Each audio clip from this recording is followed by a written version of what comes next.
Right, today's video is a slightly different one.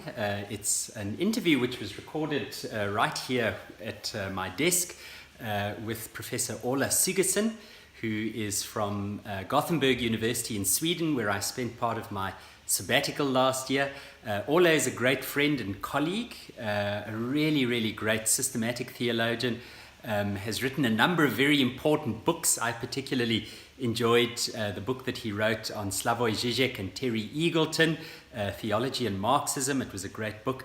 And I'll also put a link in the show notes to what I think must be one of the coolest articles ever written in an academic journal on zombies. I'll put a link to that in the show notes. But as I say, today's video is slightly different. It's an interview conversation that Ola and I had for a class that he's teaching, a master's class on political theologies. And while he was here in South Africa, he interviewed me on political theologies in the South African context. So it's a fairly basic introductory conversation on the configuration of theology and the political in our context, and one or two sources that I think might be interesting for persons to read. Just to say that we recorded it using a 12-inch MacBook, which doesn't have the greatest camera, and we just did it in photo booth. So the quality of the video is not great, but the audio is excellent. So do enjoy watching it. I hope there's something interesting, and as always, I'd love to hear your questions, feedback, comments, ideas, anything that you would like to add. So thanks for watching. Hello everyone. Today I'm in Stellenbosch in South Africa together with my colleague Dion Forster. Yeah, that's it. Who is Professor of Systematic Theology here at the Theological Faculty at the Stellenbosch University. Yeah. Well, Dion, could you just tell us a little bit about yourself and what you're doing in theology? Absolutely. So, Ola, great to be with you, and hi to everyone who's watching. So, as mentioned, I am a systematic theologian and tend to work predominantly in ethics and in a field that we call public theologies, public theology. And so part of what I also do is to direct a center for public theology. So I could tell you a bit more about that if you're interested.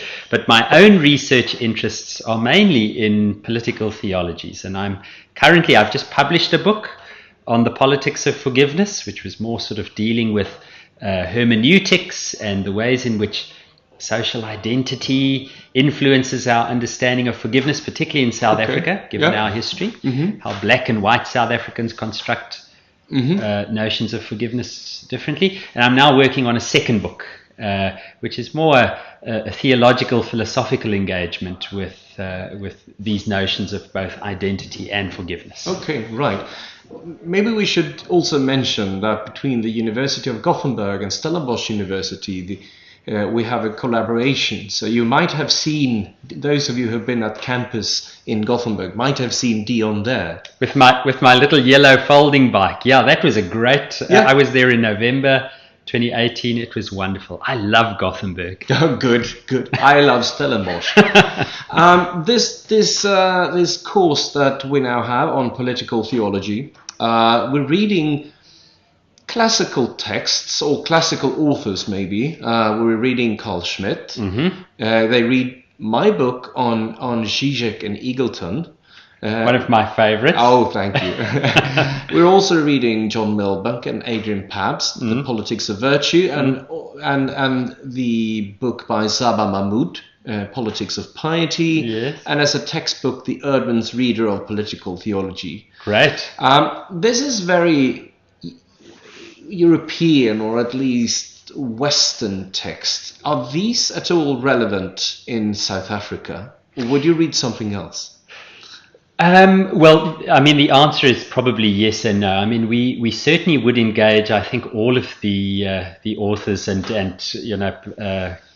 texts that you've mentioned in some way. In fact, we have a student who's just this last week working with my colleague Robert Vosloo, who's completed a PhD in political theologies working on Carl Schmitt. Okay. So I'm not sure that one would have to think certainly about the texts that you've mentioned and the authors that you've mentioned in any context. Mm-hmm. But of course, there are some ways in which the political and the theological is nuanced by different contexts. So we certainly would want to try to find some engagements that are specifically African. And given our own history, the sort of intersections of religion and social life, particularly religion and political life in South Africa, apartheid, colonialism, and now this drive for Africanization and decolonization, we would probably want to engage some additional texts. Okay. When we have a course in political theology in Sweden, and I suppose also in most parts of Europe, one big question is, of course, the question of secularization. So one question would be: does politics have anything with religion to do, or should it have anything to do with religion, and does theology even have a say when it comes to politics?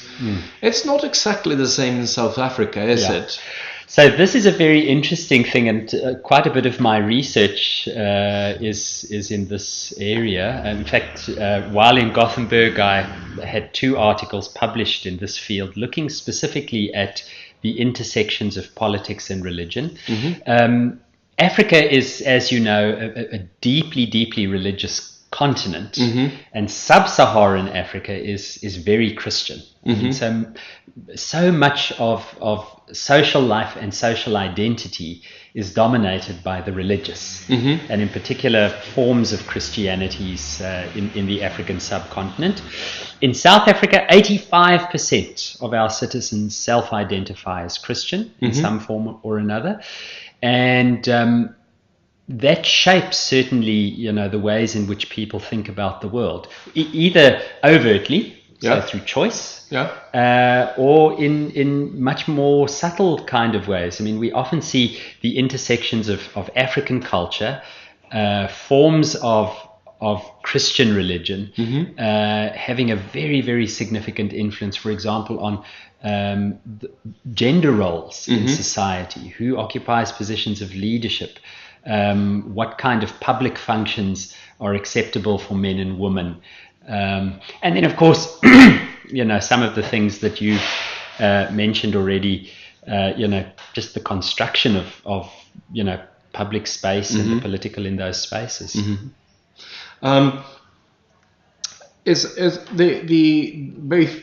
I would say that both Schmitt and Zizek and perhaps also Eagleton, they are very concerned about the state. Whereas Milbank and perhaps that's more about society, and Sabah Mahmood too. But a lot of political theology in Europe has its main concern with the state. Would that look the same in South Africa? Is it the state or society that it's most important for? Yeah, so that's an interesting question. I mean, again, the answer, I guess, would be both yes and no. Okay. I mean, if one reads, one of the texts which I think is important to read in this field, Charles Taylor's tome, it weighs 1 kilogram. I make my doctoral students read it just to be sure they can read. A Secular Age. A Secular Age. I mean, in there, he really constructs this notion that, secularization and theories around the secular developed in relation to our understandings of notions of what the church is and what the state is, and how we construct what we think belongs in these categories. Of course, they're fluid, and more so, I think, in our context. I mean, South Africa has this wonderful constitution, as you know, which we adopted in 1996. Yes. Just to warn our viewers, if you hear banging and knocking and drilling, they're working on our roof, so good. They might hear that. But the constitution was adopted in 1996, and one of the interesting things in this constitution is that it recognizes the importance of religion in life. Yeah. And so we don't have a secular constitution as such. We actually have a multi-faith constitution that also allows space for persons who choose not to have faith. And that plays itself out in interesting ways. So our Constitution and the Bill of Rights deals with deeply theological issues like human dignity, for example, and deals with them not just as sort of closed philosophical concepts that have no eschatological or transcendent element, but recognizes the role of religion in the construction of value, both for the human person, but also for non-human creation. And so it plays out, I think, in slightly different ways, subtly. It's almost as if the religious is a sort of background hum.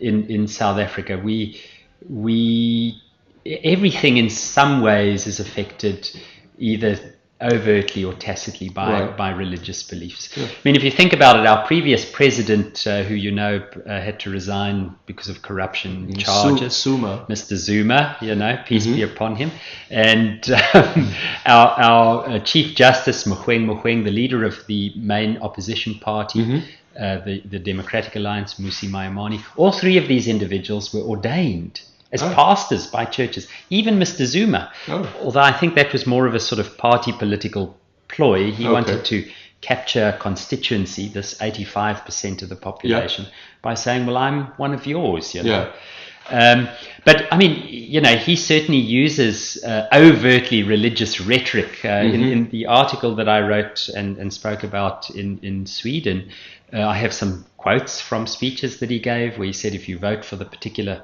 political party that he represents and you carry a membership card for that party, you go straight to heaven. When you die, you get in an express queue to get into heaven. Now, I don't think he's making an overtly theological statement, but he is thinking about the role of religion and the religious in society, and how he as a political actor who's losing social capital can recapture a particular constituency through the use of this kind of language. So we see it operating in both constructive and deconstructive ways, I think, in society. A related question would be the question of power. Again, those books that I mentioned, most of them, not Saba Mahmood's, but the others, they reason from a position of power. So you do theology from a position of power with the aim of influencing also political power. But here in South Africa, especially before the fall of apartheid, there was both power theology and non-power theology. How has that played out with the change when the apartheid regime fell? I mean, I know that you were working practically as well as thinking about the situation from a position of not having power, and now it's different. Yeah, so this is a very interesting issue. So probably one of the texts that we would read to help us understand this is John de Gruchy, who's a very prominent South African theologian, wrote a very important book called The Church Struggle in South Africa. And it traces the history of the complicit role of religion in the establishment of structures of political domination, even before apartheid. Religion was the software that allowed the hardware of colonialism to function. And then later, during the apartheid era, that gave the sort of moral sanction for race-based separation, that somehow the European, or particularly white European settlers who came, often fleeing religious persecution, were sent by God to bring light to the dark continent, to civilize. So these kinds of narratives are discussed. They become far more subtle when they really become deeply entwined in party political action.